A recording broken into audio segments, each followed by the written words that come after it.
Hello and welcome to the Daily Climate Show. Coming up today. End fossil fuels now. That's the call from campaigners as climate diplomats meet in Berlin. BP makes £4 billion in the first quarter of the year, beating forecasts. And primary school children will celebrate the coronation by planting wildflower meadows.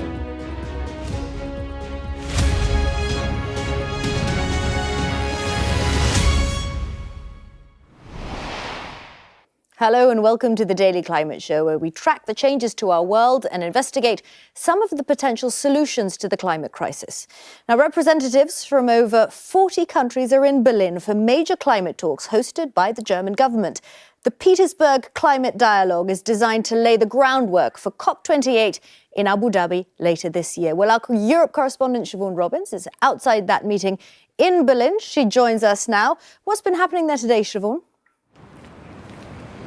So this is the first day of a two-day meeting, which is really seen as a very important stop on the journey towards COP28, which of course will be held in November by the United Arab Emirates. And among the 40 countries or so that are here today, there are big emitters, including the US, China and India. And many of the things that will be discussed in this meeting are things that will then be revisited in COP28. So things, for example, like how are we doing in boosting the use of renewables? How are we doing on meeting those pledges that were agreed in the Paris Climate Agreement? And of course, looking at our use of fossil fuels, and particularly around the phasing out of fossil fuels. Now, while some say they need to be totally phased out, others are using far more nuanced language. Take a listen to the president of COP28.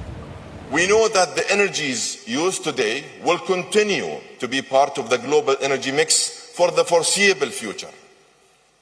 And as such, we will continue to work with the world to decarbonize the current energy system while we build the new energy system. OK, Siobhan, so Sultan Al Jaber speaking there, but why is there such controversy about him and the many roles that he has? Well, one of the main issues when he was announced as president of COP28 is the fact that he's an oil executive. But I think this language today around fossil fuels is also something that's concerning climate activists, because rather than talking about phasing out fossil fuels, he's been talking about decarbonising the current system. So activists are concerned, essentially what's being discussed here is potentially using technologies like carbon capture to capture the emissions, which then some could use as an excuse to extend the life of fossil fuels and extend the extraction, for example, of oil. And climate activists have told us that would be an absolute disaster. We'll continue to engage with the COP president about what we would want to see as an outcome at COP28. And that is, being very clear, not with vague language, that we do want to see a just and equitable phase out of fossil fuels, all fossil fuels. So still really challenging debates to be had and no agreement in sight on issues at a time when we're told we're still failing to properly tackle this climate crisis. OK, Siobhan, thank you so much. Right, well, let's take a look at some of the other stories making the news today. And primary school children will receive more than 200,000 packets of wildflower seeds to plant in celebration of the coronation. The scheme is being run by the government, and Cornwall's Eden project is part of a plan to create 40 hectares of new wildflower meadows in England to support pollinating insects. In the US, the coastal city of Virginia Beach was hit with its most powerful tornado ever over the weekend, sending residents fleeing for cover. The twister ripped roofs from buildings and homes from their foundations as destructive storms hit the US East Coast from north to south. And climate protests hit the Met Gala last night, temporarily blocking a car carrying Paris Hilton. The demonstrators carried banners accusing the wealthiest 1% of the population of being disproportionately responsible for climate change.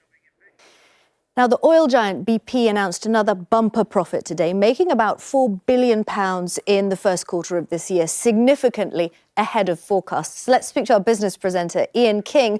So, Ian, another lucrative quarter for them. Yes, that's right, Kimberly. On an underlying basis, BP made a replacement cost profit, which is the industry's preferred measure, of $5 billion during the first 3 months of this year. Now, that was actually down from the $6.2 billion that it recorded in the same period last year, but it was up from $4.8 billion in the final 3 months of 2022. And what is significant about that in particular is that the oil price has actually been falling. In the final 3 months of last year, it was averaging around $88 to $87 a barrel. In the first 3 months of this year, Brent crude was averaging $81.17 a barrel. So they've increased their profits despite the fact that the oil price has fallen. How have they done that? Well, essentially, it's down to what the company itself calls an exceptional performance in oil and gas trading. And that's really what shot the lights out this time around. It's worth pointing out the share price has traded at between 5% and 6% lower today at various points because it's also pared back its share buyback ambitions for the year.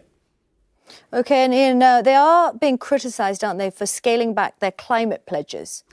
Yes, they are. I think you have to put this into context, Kimberly. If you compare what the likes of BP and Shell and Total, the big European oil and gas majors, are announcing compared with their US peers, the likes of Chevron and Exxon, well, they are still being incredibly ambitious in terms of their emissions reduction. But if you take what BP was originally hoping to do, it was looking to reduce its emissions by 2030 by some 40% from the 2019 level. It's actually revised that recently down to 25% reduction. That has got some shareholders hot under the collar. And indeed, the company has actually had to face calls from some investors for its chairman to step down, Helge Lund, amid unhappiness about that. Although, as I say, you have to put it in context. BP is still being pretty ambitious in terms of its emissions reduction proposals compared with its American peers.